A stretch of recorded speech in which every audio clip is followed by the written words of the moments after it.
Okay, and whenever you're ready. Today is April 10, the year 2023, and our interview is Yevgenia Vinnitsky. The interviewer name is Anna Skorupski, and we are conducting interview in Richmond Hill, Canada, and the interview will be conducted in Russian language. Thank you.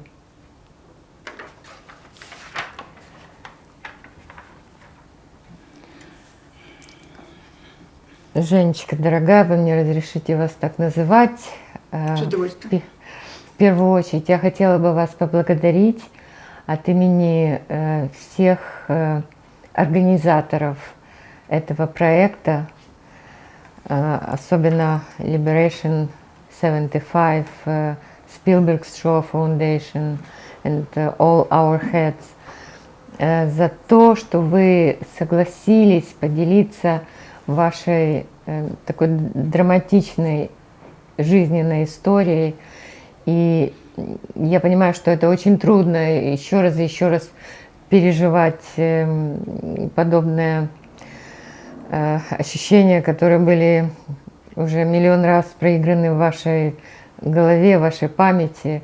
За это огромнейшее вам спасибо. Это еще один подвиг, в общем-то.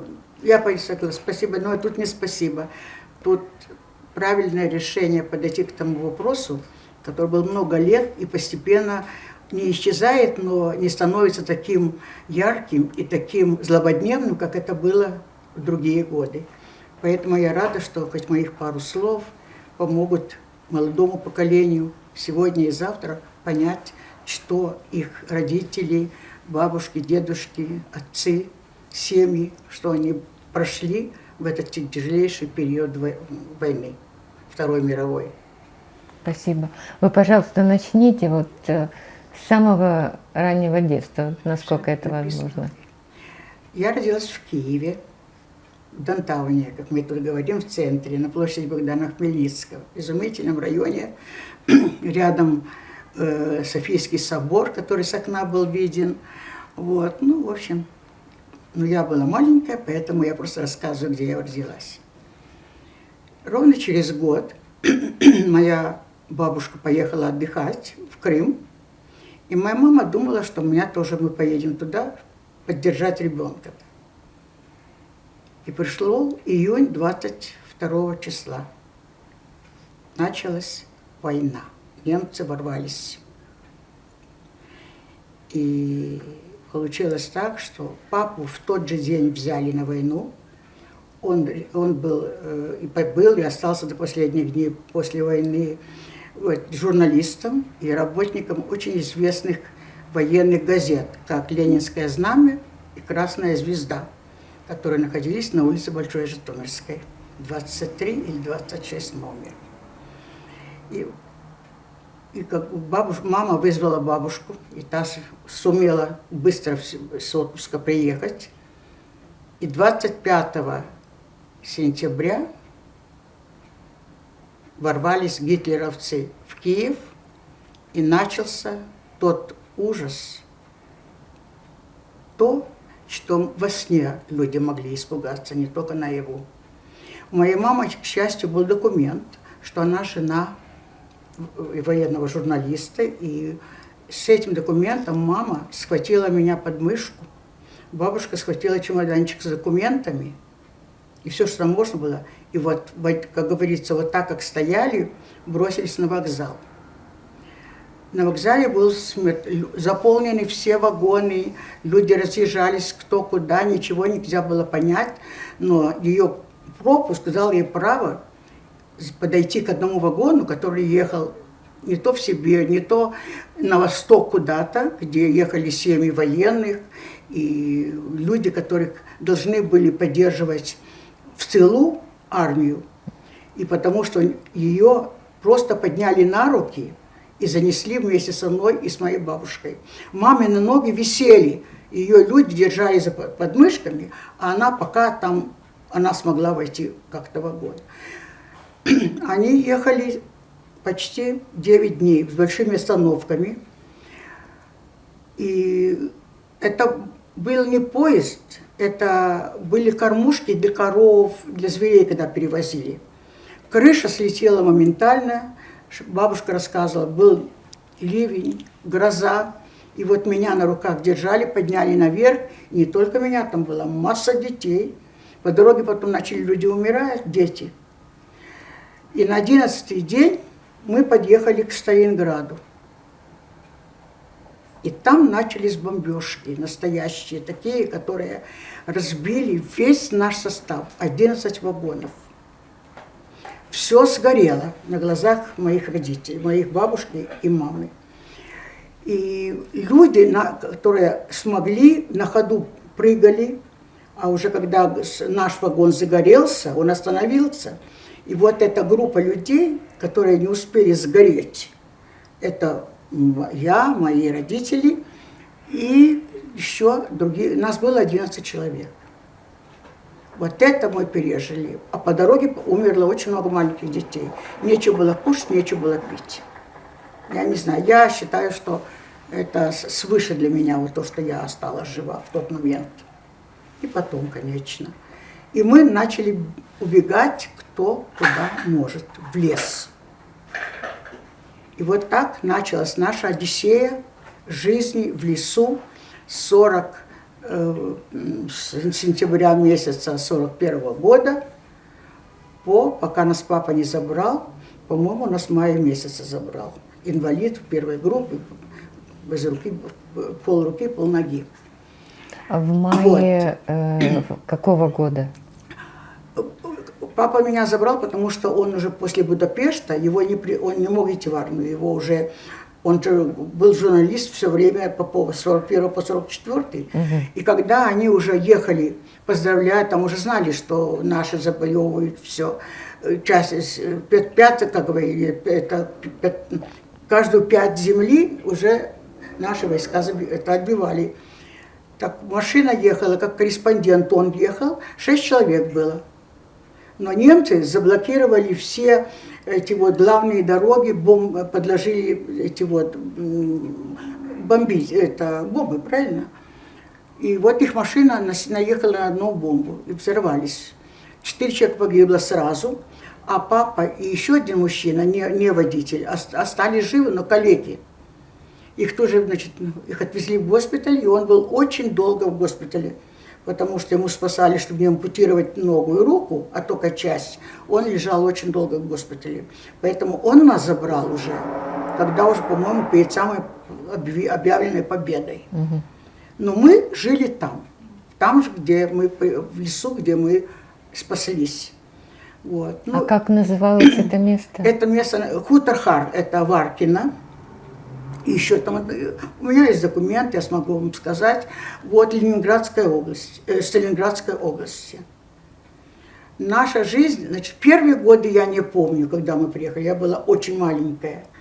Но как мне психолог, который был на консультации уже здесь, во взрослом, он объяснил мне, что дети, которые живут очень хорошо, имеют все, никаких проблем, они совсем не помнят детства, ничего. Они говорят, мы жили хорошо.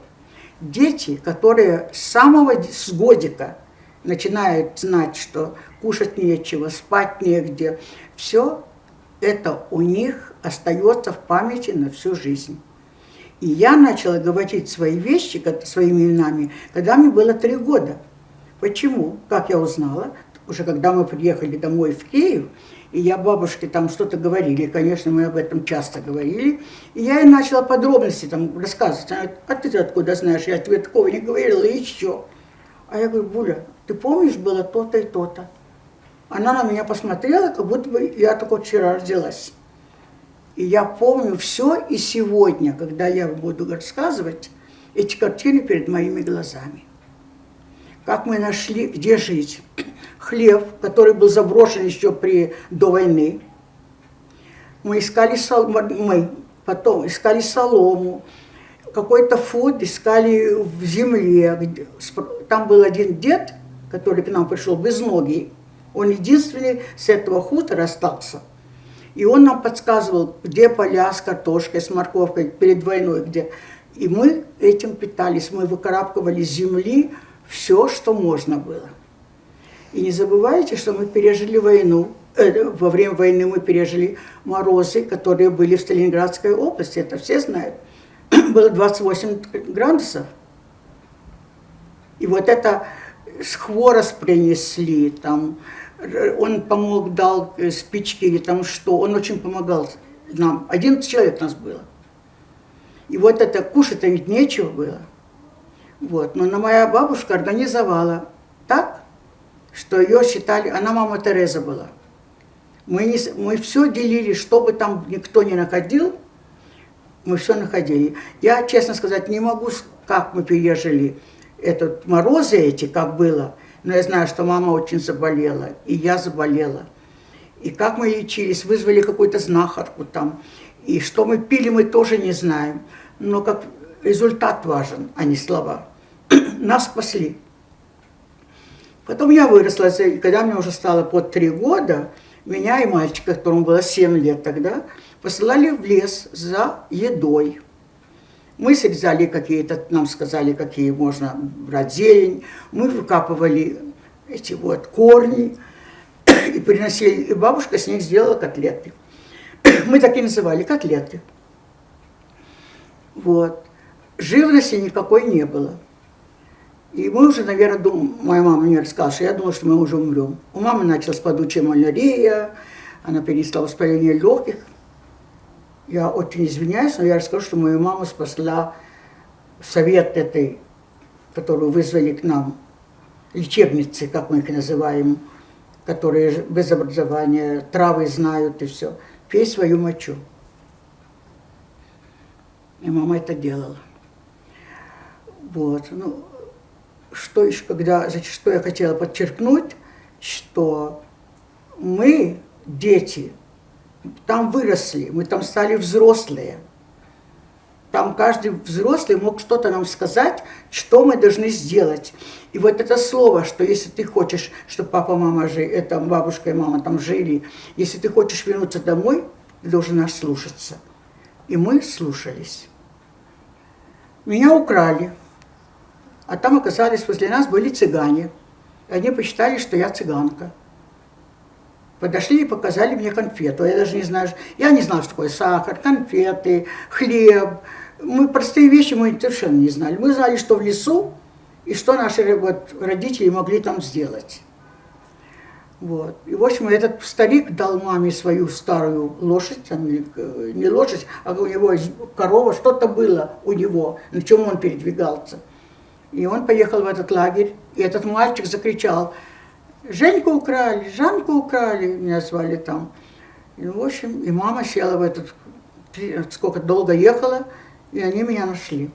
Я там стояла, она мне дала шоколадку в руку, и она говорит: «Это моя девочка, это с нашего звена», или как сказать. Табора. Да, табора. Ну, мама говорит: «Окей, давай тогда спросим, где твоя мама стоит?» Ну, я, конечно, подбегаю, говорю: «Мама, смотри, у меня что-то, я не знаю, как называется, но что-то вкусненькое». Она говорит: «Вы поняли все? Дайте мне ребенка, потому что, смотрите, вы будете иметь большие потом неприятности». Вот. Ну и, конечно, меня мама забрала. Вот это все пережили, столько было ужасов, разговоров, вот это. А потом была хорошая новость, когда бабушка шла там что-то искать с одним мужчиной, шел старик с козой. И бабушка его спрашивает: «Ты куда эту козу?» «Да вот хочу продать». И вот у нее на ней было колечко там какое-то маленькое. И она ему говорит: «Смотри, вот это все, что у меня есть». И он говорит: «Так, ну хорошо, забирайте». Она ему дала колечко, забрала эту козу. Когда они пришли, все такие счастливы были. Что с ней делать? Убивать никто не хочет. Проверяют, она была беременная. И вот этот момент, который я помню на всю мою жизнь. Во-первых, мы спали с ними. Димка и Мурка. Мама и дочка. Они спали с нами, потому что мама моя перенесла воспаление легких и падучую болезнь. Вот так ей разрешили. А я с Муркой, потому что у нас не было одеял.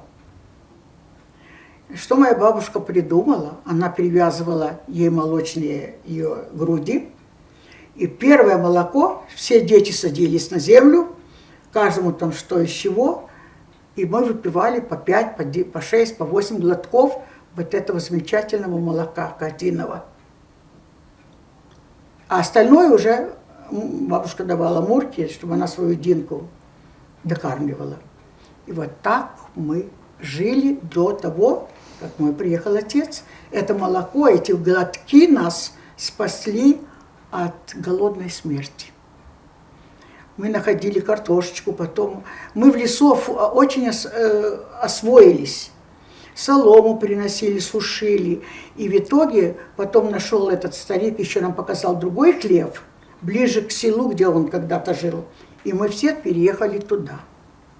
Уже где-то в 44-м, в конце 43-го, уже когда зима пришла, мы не спали в земле, а мы спали уже в этом вот, в хлеве, такой же более-менее human, человеческий, как мы называли. Вот это страшное. Но вот видите, вещи получались разные. Получалось, что и плохое, и хорошее. Вот. Мы, конечно, очень намучились. Вот. Но жили дружно. Самое главное, что люди понимали друг друга. Не было никаких противостояний друг другу никогда. Только помощь. И вот то, что мы были одной семьей, и были все время, я думаю, что это помогло нам спастись. Ну и настал день, когда... Я прошу прощения, а вот люди все были из вашего эшелона? Да, вот это ж мы бежали... Все киевляне? Нет, не все киевляне, потому что если бы они были киевляне, они бы с нами тоже уехали. Там не смотрели откуда, это в Киеве, я не знаю, как они попали, может быть, к транзитам или что. И честно, я даже когда-то, я не спрашивала, бабушка, наверное, знала, там мама, но они с нами никто не поехал. Это были люди, это были жены, дети, может быть, каких-нибудь главных инженеров, строителей, каких, которых спасали откуда-то, с Украины, с западной, где уже немцы оккупировали все. Их забросили к нам, дали им такие же пропускники, как моей маме, и вот они туда, я так думаю теперь, потому что другого хода... Были киевляне, но я не знаю. Я только знаю, что из нашей группы никто не умер. Это если бы я знала их по именам или что-нибудь, бабушки потом приезжали и говорили ей спасибо. Я как сейчас помню, мы еще только в квартиру нам, сейчас я расскажу, как мы квартиру получили, да, забрали.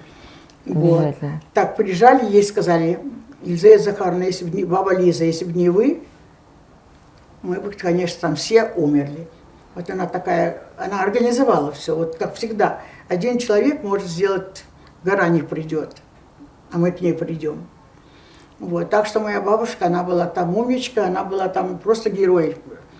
Но когда давали пенсию, так ей не засчитали эти годы, что она работала.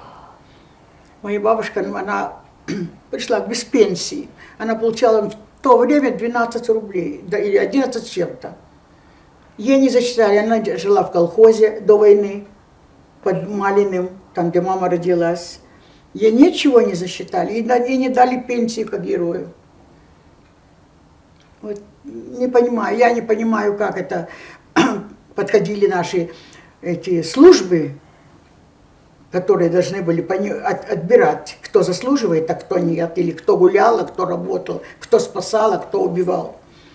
Вот, например, мы приехали, папа уже, по-моему, он был майор по званию, все, инвалид первой группы. Наша квартира занята кем? Одна блондинка переспала со всем немецким округом там, ее все знали в лицо, она все докладывала. Когда мы приехали, поднялся отец и ей сказал, она говорит, я еще посмотрю, чья это будет квартира, твоя или моя, потому что это одна комнатка. Вот то, что где я родилась, что я сказала, в Донтауне, Киева. И вы верите, мы 6 месяцев жили на площадке парадного. 6 месяцев мы не могли забрать свою комнатку назад. У нее такие связи были, что она делала, что хотела. Нас не пускали. Мы жили прямо, вот вы зашли в парадное, и там такой вот, и вот там мы спали. А потом уже нас соседи наши, Эта квартира была на одну семью, там жило 6 или 5 соседей. Вот. Не эвакуировалась одна семья, муж и жена. Вторые приехали откуда с эвакуации, тоже люди, которые скрывались. Они были не евреи, но что-то связано с этим, с этой национальностью, потому что немцы их тоже уничтожали. Она получила квартиру, еще одна квартира. Короче, эти квартиры заняли, а ей оставили нашу. И вот папа добивался, и редакция подключилась, и все. И когда 6 месяцев, пока нам разрешили зайти туда. Ну вот мы зашли, повернуться негде, пустая квартира, ничего нет. Вот. Ну ничего, начали потихоньку. Жили очень скромно, зарплата папа была очень маленькая.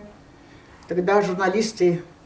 Женечка, Да. я прошу прощения, а вы помните, как вы добирались вот из этого с нашего, да. Вот эта машина, которая...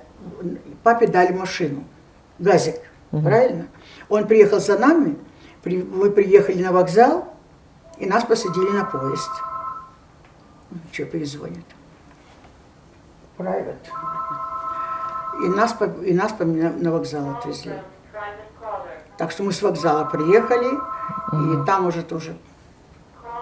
То есть назад вы добирались уже относительно... Да, папа координировал, я уже не помню. Интересный, что момент еще был, это я не сказала.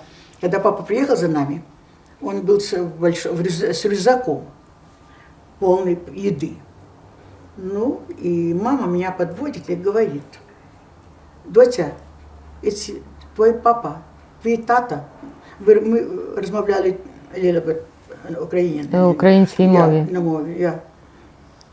А я говорю: «Тата?» Она: «Это yours тата». Я підходжу до нього.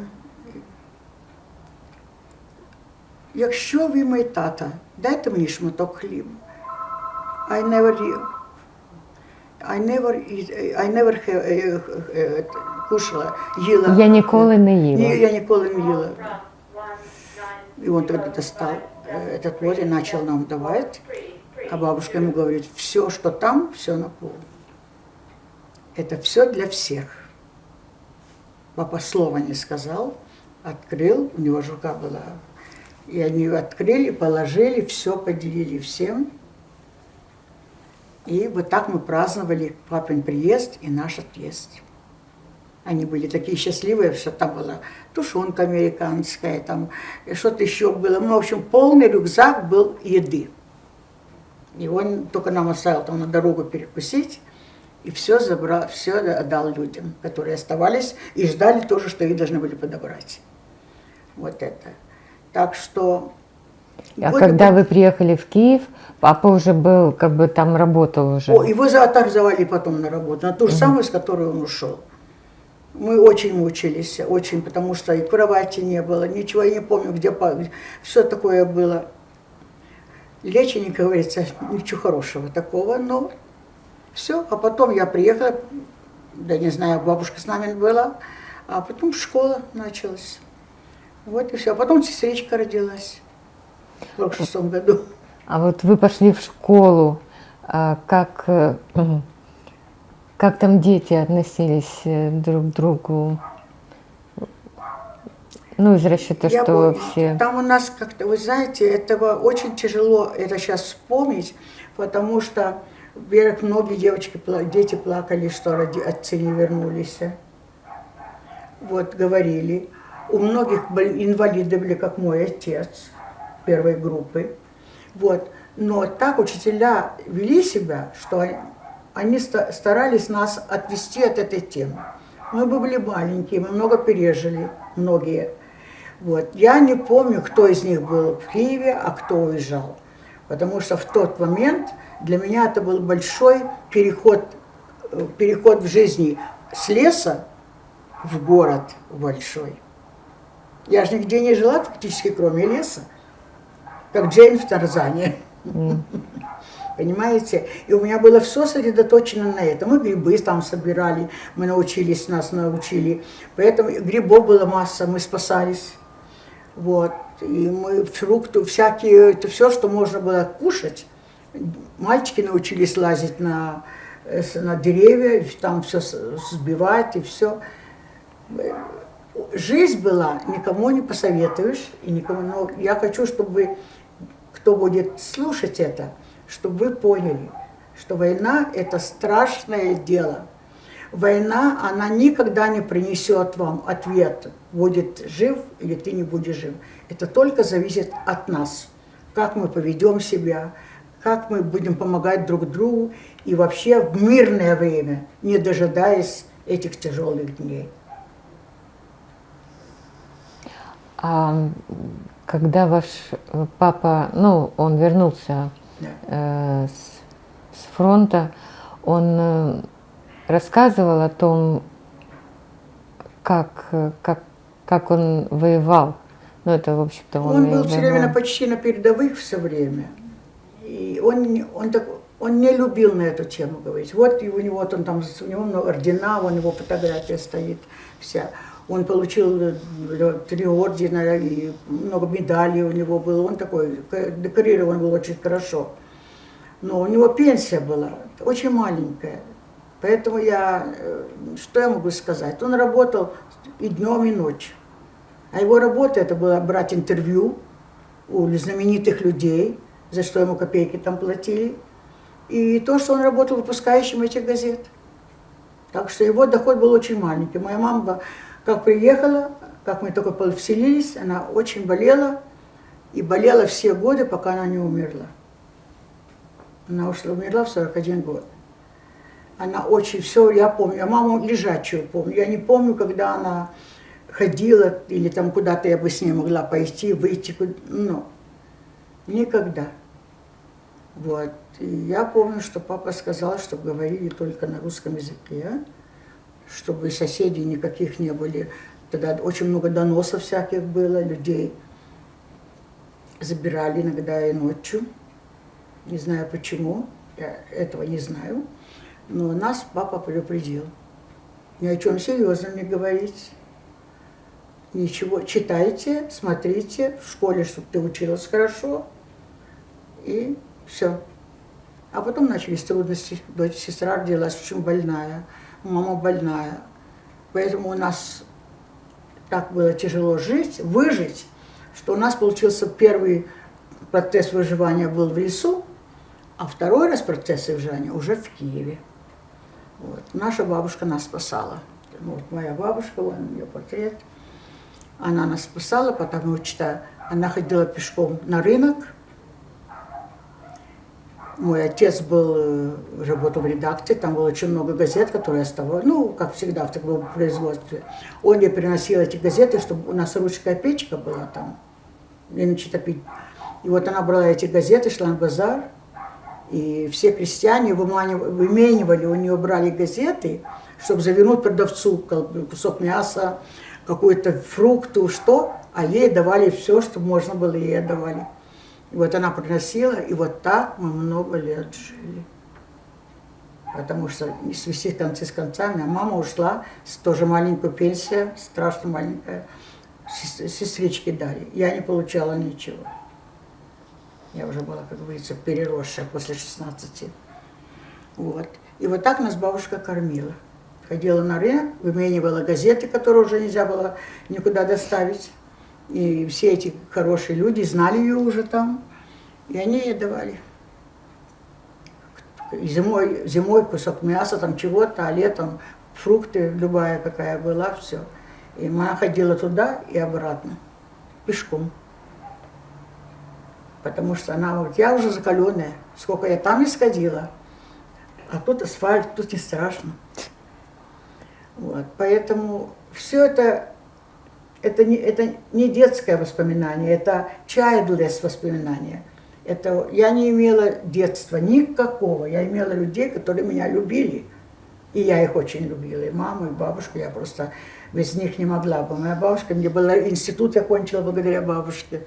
Она сидела вечерами с моими детьми. Это уже ее правнуки. Я внучка, они правнуки.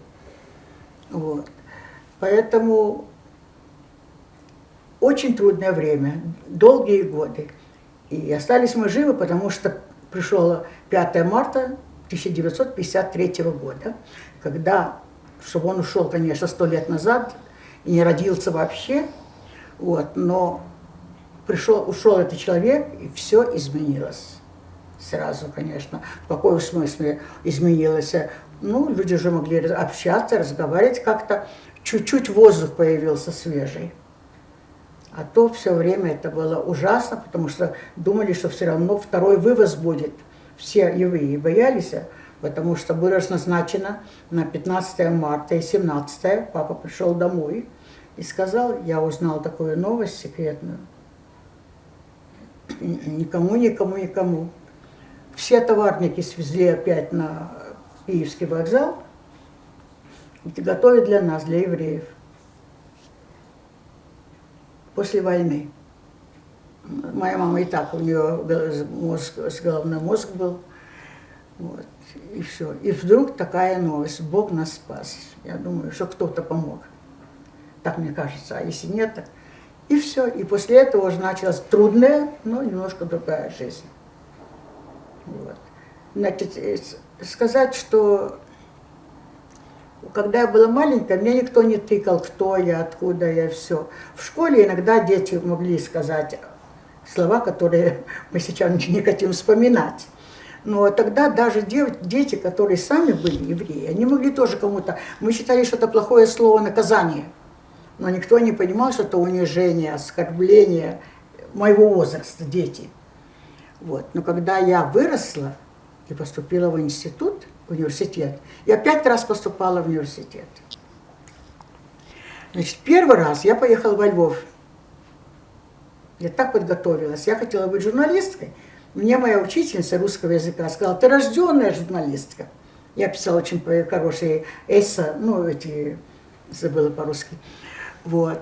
И там все такое. В общем, я себя приготовила, и отец журналист, значит, можно. А почему Львов? А? Почему Львов? Потому что там именно в Украинске у нас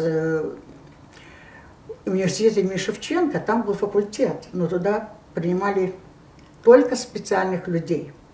Но вы не поверите, 5 раз я поступила в этот университет. И я сейчас расскажу, как.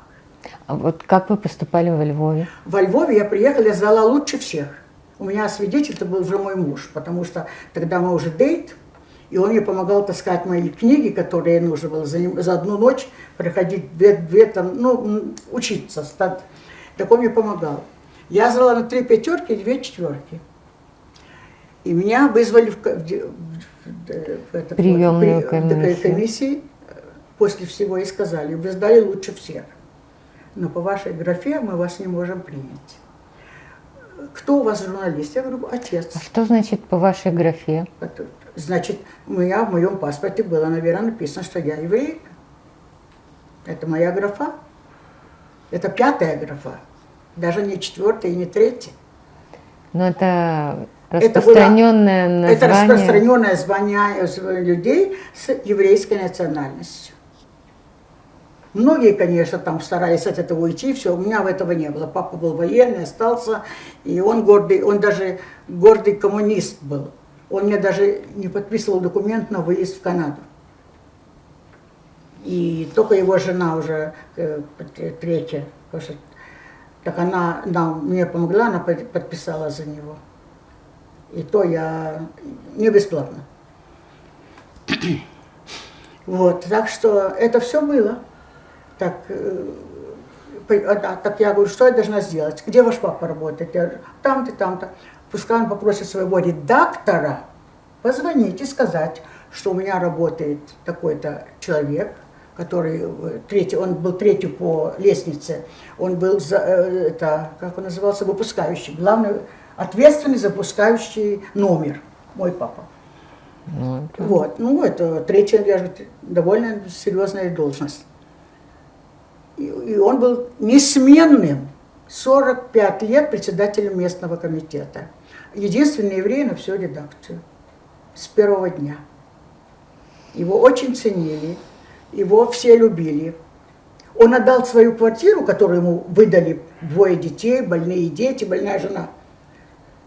У нас работал там один, кто-то у них там рабочий какой-то работал, и подал заявление, что его теща, которая приехала, что у него туберкулез. А мы живем в подвале. Так мой папа уступил квартиру, рассчитывая, что ему дадут скоро. Это уже было после войны, это уже было потом. Ну, я так перехожу, потому что я могу забыть сказать. Вот. Так мы начали о том, как я приехала домой. Так мне сказали, приезжайте в Киев и позвоните, мы вам сообщим, я надеюсь, что хороший результат.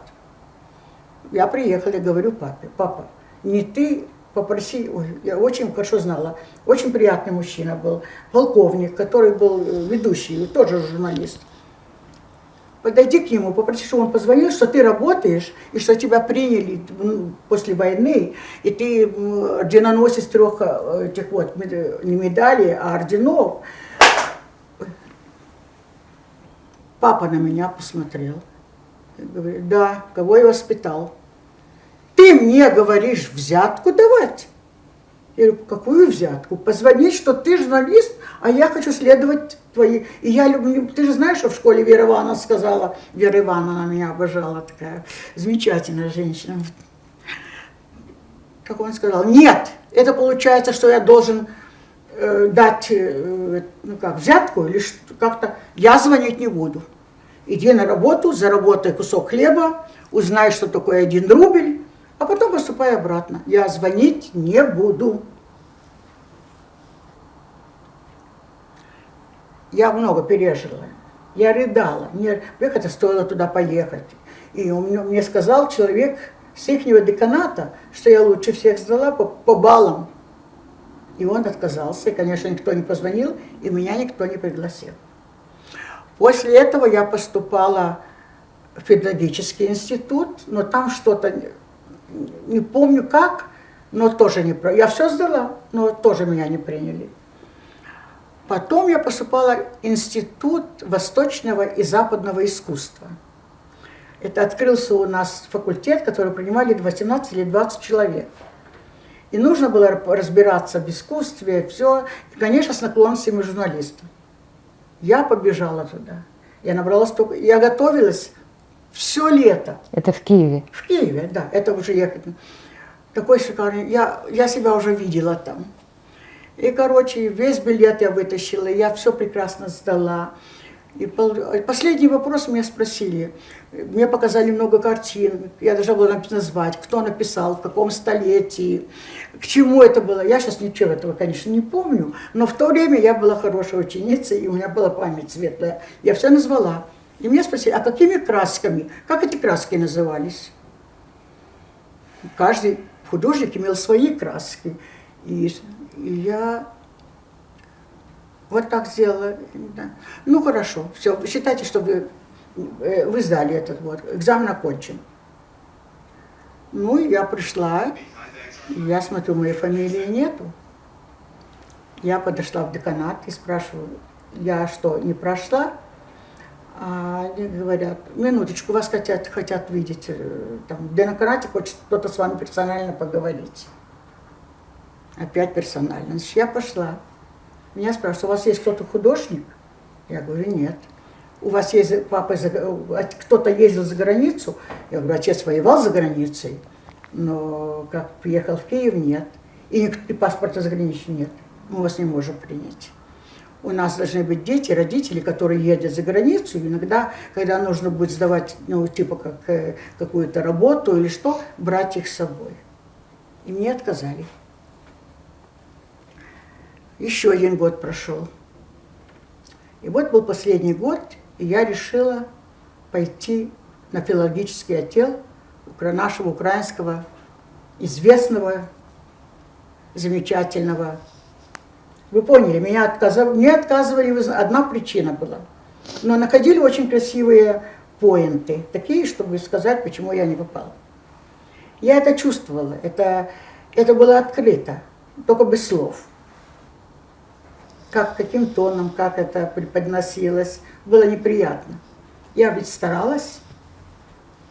И вот последний раз у меня была подружка, она была Ее родители из далекого украинского села были, но они давно уже жили в Киеве. И вот она мне говорит: ты подала туда, опять начнется то же самое. Она меня понимала, я ей рассказывала все. И она говорит: знаешь что, ты у меня пойдешь на экзамен и выглядишь как украинская девочка. У меня были длинные волосы. Она принесла мне очень красивую кофточку украинскую, вышиванку. Бабушка мне купила какую-то очень белую юбочку, тоже такую красивую. Она мне заплетла колцы, как заплетают украинские косы. И так я сдавала 5 экзаменов. Я все сдала. У меня очень не получился английский, потому что у нас английский никто не настаивал. Но у меня подошла тоже, опять же, замечательная женщина. И спросила, говорит: как ты сдала экзамен? Я ей показываю свою зачетку. Она говорит: ой, ну я же не хочу, чтобы ты провалилась. Что ты, у тебя с английским, я вижу. Я говорю: поверьте, что я стараюсь, но не очень. Ну хорошо, тогда ответь мне такой вопрос. Что-то она меня спросила, а я ответила. Она говорит: ну, чтобы ты попала, я тебе поставлю 4. Я говорю: а что, спасибо, я никогда не забуду вашу. Из английского. Я сдала все эти экзамены, и меня приняли. Это был вечерний факультет. Вот, я занималась, и вот что я запомнила. Я готовилась к экзаменам очень серьезно. В это время я уже вышла замуж, у меня даже появился сынуля. Вот, но бабушка у меня была, поэтому я спокойно ходила в университет, когда нужно было. И вот что я там слышала много раз. Я училась 5 лет. И 5 лет я ходила туда, занималась. И со мной занимались люди, которые приезжали со Львова и дальше, с Западной Украины. У нас был 2 раза пожар напротив университета.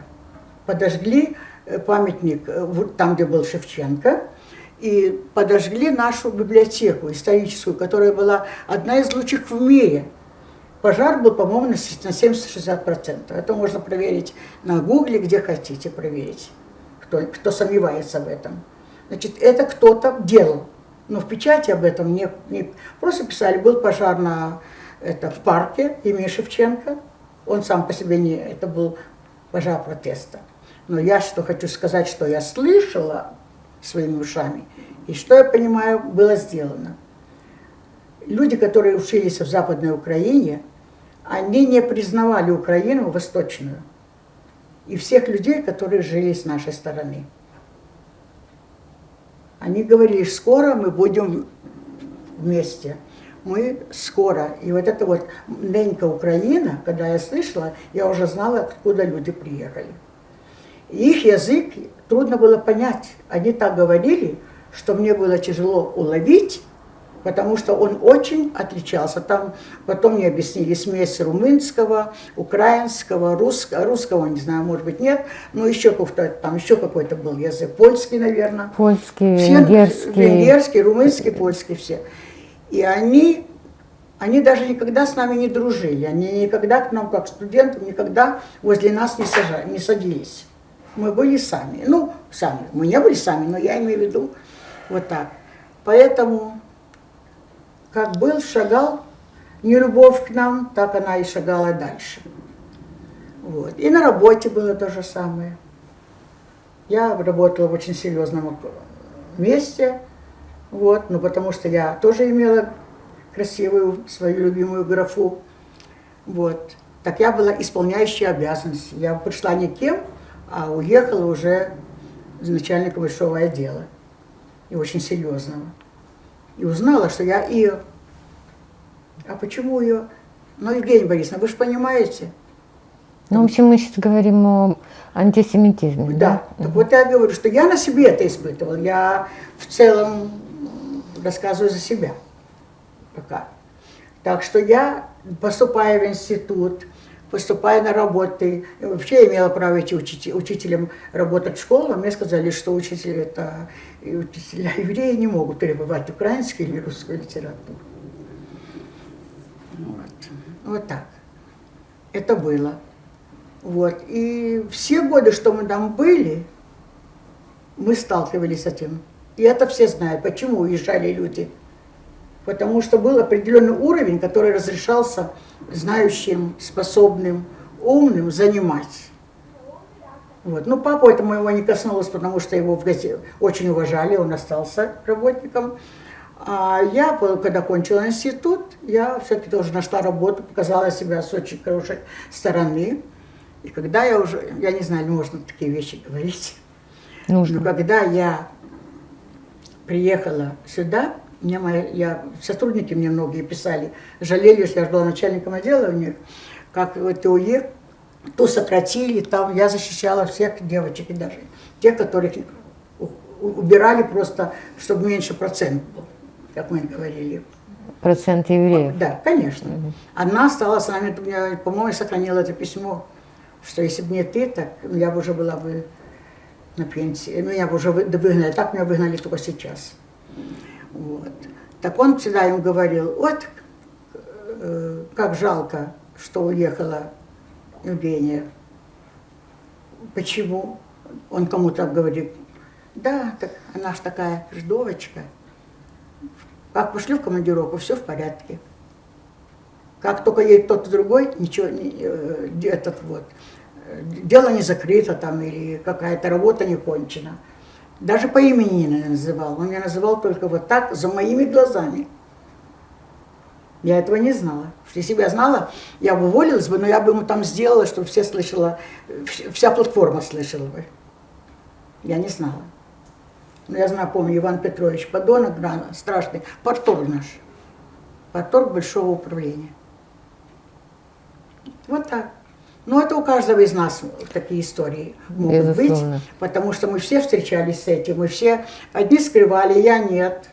И вот так мы и работали. У меня даже был там, я был начальник отдела, другого отдела, такой дядя такой большой-большой. Он ко мне подходил и говорил, как твоя фамилия? Я ему говорю, вот, что не знаете мою фамилию, я работаю здесь уже там больше 10 лет. Я там 20 лет проработала, с никого стала кем-то. Вот. И я говорю, Винницкая. Так, Винницкая или Винницкая? А я говорю, какая разница? Потому что Винницкая – это еврейская фамилия, а Винницкая – это польская. Я говорю, считайте меня, кем вам приятнее. Повернулась и ушла. Женечка, а ваши дети тоже испытывали? Да, мою доченька, когда мы ехали, она была в 1 класс, кончала, она пришла и говорит, мама, и плачет, а что такое? Девочки там меня повернули и сказали, что у тебя такой нос горбатый, как у еврейки. Дальше ничего не понимала. Вот. Ну, и сына там были большие проблемы, даже в школе. С одной учительницей, которая была открытая антисемитка. Она его что-то он там ей сказал, она подошла его за уши, у нее такие ногти были. Так она ему до крови, я говорю, сына, пришел с работы, что у тебя врач, рубашку в крови? Да это вот эта учительница, он-то знает. Она меня за уши тягала, потому что я не поняла, что я ей ответил. Вот. Было много, я не хочу сейчас концентрироваться, мы от этого избавились. Но в Канаде тоже можно найти, хотите, не хотите. Вот, например, когда я приехала, пошла в украинскую общину, в детский садик пойти работать, так они меня по-другому спросили. Они спросили, ты католичка? Я говорю, нет. А мы принимаем только католиков. Все. Коротко и ясно. Вот это было. Мужа не приняли на работу, когда он первый раз приехал на Дефаско, эти наши большие заводы, потому что он как металлург шел по специальности. Вот. Так тоже, если вы найдете, кто за вас будет, нам даст за вас поддержку вам, кто-нибудь, что или знает вас, или знает, какой вы хороший специалист, и все, мы вас возьмем, а так нет. И не взяли. Потому что мы никого не знали, мы приехали, сколько, полгода пожили, меньше. А так не взяли. Вот, вот это у меня лично. Вот. А так люди рассказывали, как и что. Ну, что можно сказать. Здесь тоже надо отстаивать себя, доказывать. Мы привыкли доказывать, что мы лучше, чем другие. А кто был инициатором отъезда? А? Кто был инициатором отъезда? Мы нет, мы отказывались. Я работала, муж работал на военном заводе, ему не дали бы выезда. А у меня мое управление, к счастью, получилось, я просто говорю, я стала на старости лет часто смотреть на небо. Потому что это только, не знаю, как это получилось. Мы не готовились. Муж поменял работу, потому что там была зарплата, ну, довольно, как у всех, одинаковая. И он нашел за городом по своей, ну, он в курсе дел, он это металлы знал, там, электриком был хороший. Короче, он в одном нашел хорошее место и за хорошую зарплату. Вот. А у меня, это, они в жизни мне не дали никакого выпуска, не подписали бы ничего. Но я перешла со своего, вот, где я проработала 20 лет, на такую же зарплату, но только более спокойная работа. Тоже начальником отдела, только спокойная работа. И вот однажды идет моя приятельница, моя женщина, у которой муж был большой человек, начальник большого треста строительного. И она мне говорит: Мариночка красная, если ты слышишь меня, благодарю тебя каждый божий день здесь. Жень, чего ты тут мылишься? Почему ты не уехала? А я говорю, чего? Вот твой муж, он со старой машины купил за копейки, делал новую, покупал запчасти, всю зиму пролежал. И когда год прошел, у нас был запорожец, который попал в аварию когда-то, у инвалида. И его отдали так, вместо того, чтобы дать в хламник какой-то, его продали. И вот муж купил его и сделал машину своими собственными руками. И вот она говорит, я хожу каждый день и смотрю, как твой супруг там работает, ты там будешь королева. Я говорю, Мариночка, я ничего не понимаю. Там такие работы платят больше, чем инженер и все, что хочешь. Уезжай. Ну, я говорю, мой поезд ушел. Почему? Я говорю, мне предлагали пару раз, но у него допуск был, а у меня тоже то, и нас бы не отпустили. А ты бы хотела? Я говорю, да не то, что я не хотела бы, мне надо сейчас. У моего сына 8 повесток в армию. И знаешь куда? На остров Даманский. Там, где люди не живут, а Китай и Россия испробуют все новое оружие, новые газы, все вот это. Там люди оттуда не возвращались никто. А семьи через 2 года получали письма, что они пропали без вести. Так вот, когда я это сказала, она говорит так: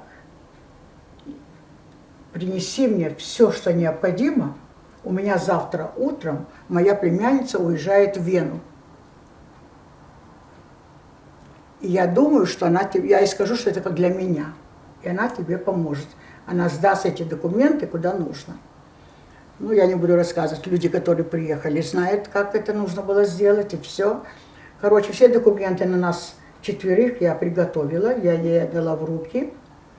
Вот. Но что я хотела сказать, что это было нелегко тоже, конечно. Это было опасно по-своему.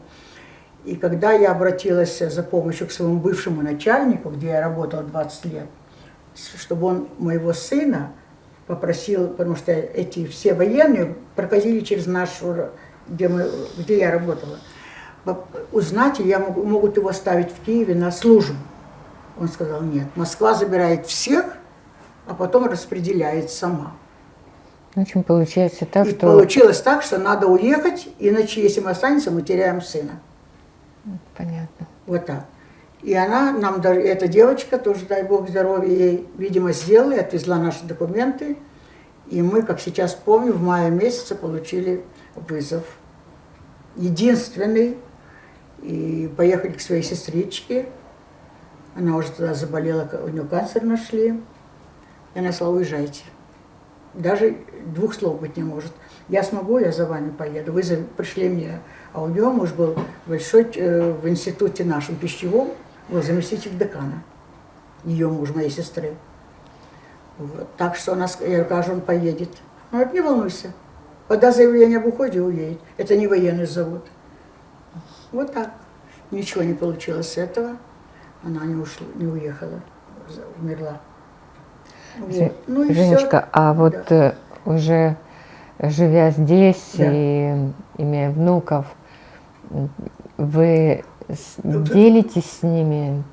Я им вашими? написала все, что было в войну. У них, они мне сами рассказывали, дети. Потому что когда они были студентами нашего, этого не UFT, а Силси Баттерс, то есть Силси, это то, на Силси университет. Йорк? Йорк.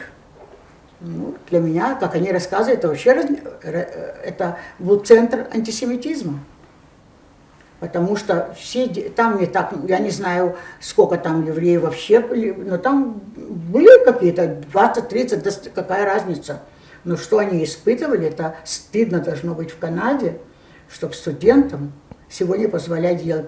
Так что там очень много с Middle East людей, абсолютно разных. И у них там и газета выпускалась, все. Евреи, ребята тоже, но там они не писали, что это еврейская газета. Они просто поздравления там или что. Все соливалось, все убивалось. Они кричали, чтобы они оставили этот институт, что это им здесь не принадлежит. И, короче, эти ребята должны были быть, как говорится, учиться, но теневое учение, чтобы не принимать участие в жизни университета, чтобы не показываться, потому что там даже иногда они силовые приемы, они в туалетах писали гадости всякие. И это было в газете, я помню, когда и как будто бы там кого-то поставили на место. Не знаю, но это было, это мои внуки учились. А у них было желание или наоборот с вашей стороны была как-то инициатива, чтобы рассказать им о том, что вы пережили военные годы? Они все знают. Они все знают. Написано, у них, я же говорю, что мои дети записали на английском языке для себя все. А тут вот у меня в папочке лежит, что я писала по-русски и по-английски отпечатано. Только не так подробно, но там все есть у меня. Это вот с этим документом я посылала в Германию, где мне отказали на пенсию. Они посчитали, что их основная отказка, потому что вы ехали не потому, что вы еврейка, а вы ехали потому, что вы семья военного журналиста. Там и написано, там же ехали не только вы, как евреи. Все. И поэтому для меня это было очень обидно. Я считаю, что это неправильно. Это даже некрасиво так писать. Вместо того, чтобы задать мне вопросы, мне вот так ответили. И написали даже, что больше не пытайтесь нам писать. Я один раз апеллировала, потому что ваша аппликация не будет рассмотрена. И все. Я на этом вот она тут лежит. У меня к вам есть такой вопрос. Он конечно, не последний, потому что очень много вопросов хочется вам задать. Я пропустила. Но нет. Да? Что бы вы пожелали вашим внукам, правнукам и вообще всем нам? У меня одно желание мое всю жизнь, чтобы люди, которые прошли вот этот, начиная с какого века, с 19-го, что мы были особыми людьми и нас хотели уничтожить, и что сейчас маленький бедный Израиль в окружении всех врагов, и те люди, которые не верят, что так бывает, которые здесь нам отравляют праздники, то машины подкалывают, то еще оскорбляют, чтобы такого дня больше не наступило никогда. Чтобы мы были такие же, как все, и чтобы жизнь дала нам все возможности учиться, жить, помогать людям, и мы помогаем, и нам, чтобы нас почему-то из-за что не выделяли. Они же нас, это считается, что нас выделяют, потому что люди прилетают со всего мира сюда, самые незнакомые, да, и они работают, учатся, их никто никуда не... А как только если человек приехал и хочет получить высокое образование, он получает, мы получаем образование, но может быть работа там или назначение все-таки имеют свой какой-то оттенок, будем так говорить. Мы это чувствуем. Почему? И иногда. Вот это я могу только сказать. Я хотела бы спросить, почему еврей не может стать президентом Америки. Почему? Не только католики, уже теперь там разные отрезы, но они могут. Почему? Был изумительный человек, который работал с 9 или с 8 президентами. Это был советник Киссинджер. Почему ему не уступили место? Почему? Почему жена Рузвельта, она была еврейка, почему ей не давали такое право выступать, как выступают первые леди тут? Я не знаю, я думаю, что это тоже признаки вот этого непонимания, а неприятия. Неприятие. Вот. И здесь то же самое. У нас много очень. Много, я когда смотрю, как люди, столько надо прожить здесь и пробиться, чтобы добиваются, серьезно, это уже такие люди, которые действительно ставят свою жизнь на карту. Или. Это не так, я учился, и я заслужил, меня позвали и меня назначили. Так судьба. Для нас судьба, мы должны добиваться. Я ничего здесь не добилась особенно, кроме того, что детей привезла. Я болела очень много. Ну, это уже много. А? Вы привезли детей? Детей привезла, да. Они у меня молодцы, окончили университеты, школы. Все, что нужно. Спасибо вам огромное. Спасибо. У вас нелегкая жизнь, очень такой красочный, драматичный рассказ. Особенно, как я ходила по Украину поступать. Да. Неужели мы заслужили такое? Ну нет, конечно. Хочется верить, что все это когда-нибудь изменится. Вот вы меня спросили, что бы я хотела. Вот я бы хотела, чтобы было раскрепощение для людей, которые когда-то были или пятой графой. Во всем мире, не только что в Америке там, или где. У меня там есть приятели, все тоже говорят. Там, может быть, не так, потому что они и живут в других условиях, но тоже очень, говорят, чувствуется. Антисемитизм? Да. Вот, и в Канаде чувствуется. Может быть, тебе не тыкают в лицо сразу, но дают понять. Вот я еще забыла одну вещь сказать. Моя бабушка ехала в автобусе, перед нашим выходом. Это, пару лет, как я уехала. Она ушла, и только тогда я уехала, я поэтому не уезжала, я бабушку не оставляла, Боже упаси. И она сидела в автобусе, а рядышком сидела женщина, старушка, еврейская, типичная такая женщина, пожилая. Сидела, никого не трогала. Заходит пьяный мужчина. Встал, так на всех посмотрел, и на мою бабушку, моя бабушка нормальная была. Подходит, говорит, вставай. Она, чего ты меня? Хватит, отсиделась уже. Я сяду, а ты можешь постоять. Вы же очень умные. Вы садитесь на наши места. И он ее поднял. Моя бабушка встает и хочет ей дать место. А он говорит, а ты сиди. Ты же не еврей, ты же не жидовка. Вы можете это громко сказать. Вот так. Я не хочу напоминать это слово. Я его просто... Вы его не любите? Да. Я его когда слышу, так меня начинает трясти. Да, к сожалению. Вот такое было тоже, я забыла напомнить. От чего мы уже уехали и не жалели об этом.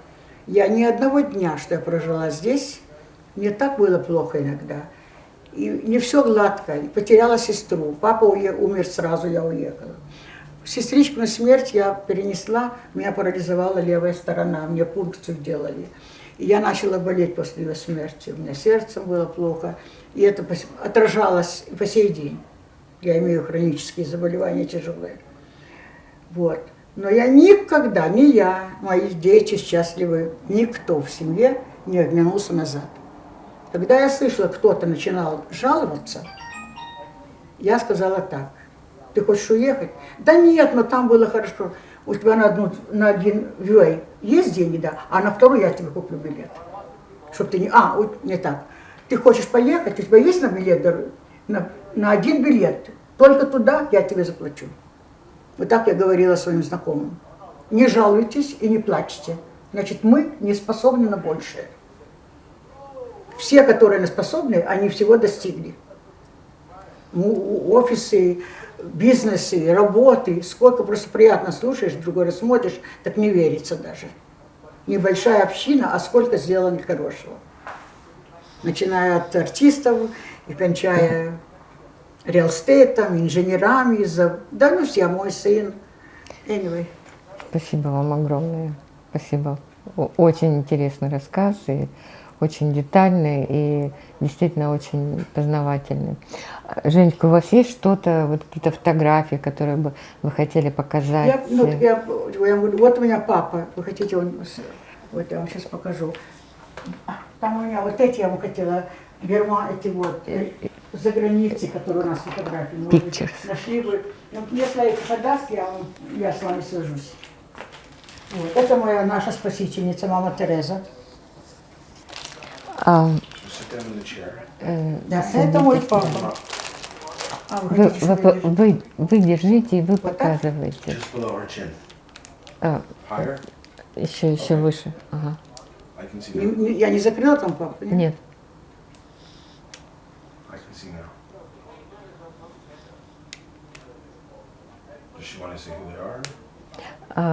Вы скажите, кто есть кто? Это моя бабушка, мамина мама. Она усыновила мою маму, когда моей маме было 3 месяца. Ее сестра погибла в Первую мировую войну. Дороже человека не было ни для меня, ни для нее. Во время войны эта бабушка спасла нас, 11 человек, которые остались живы после бомбежки нашего поезда.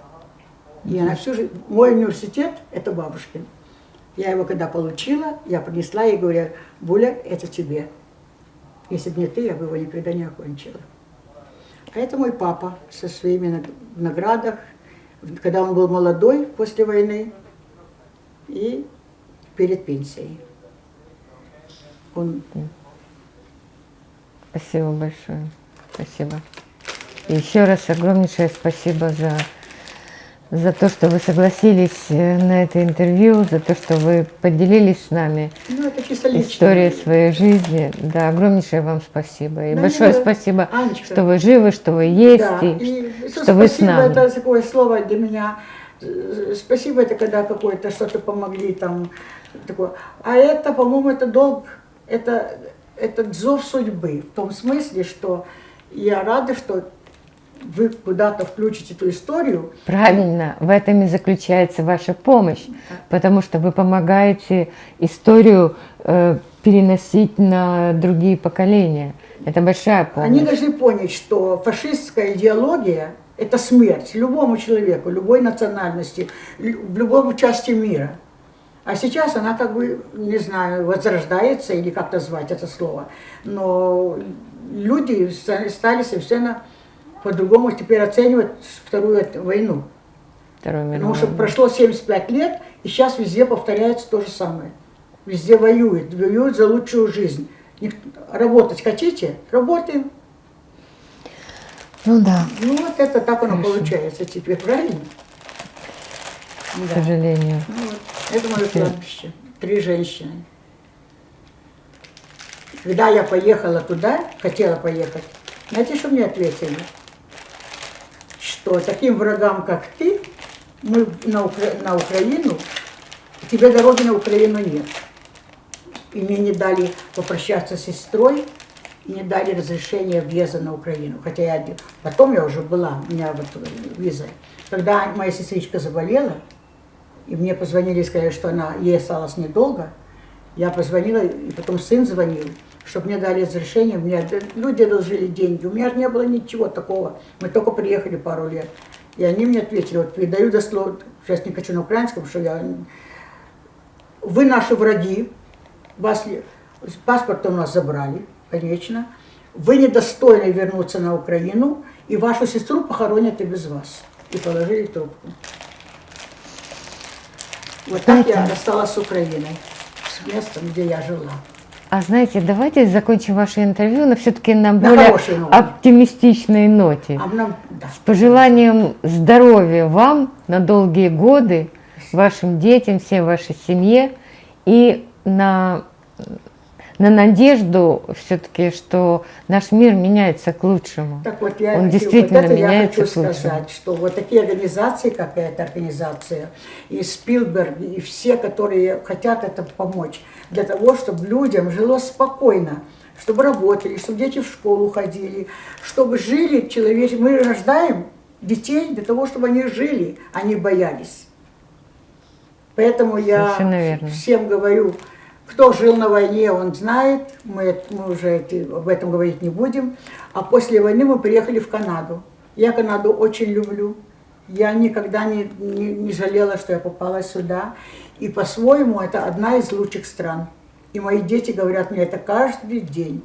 Когда я там начинаю, ой, там то-то. Мама, Канада одна из лучших. Поэтому счастливые, кто живет в Канаде. Согласна.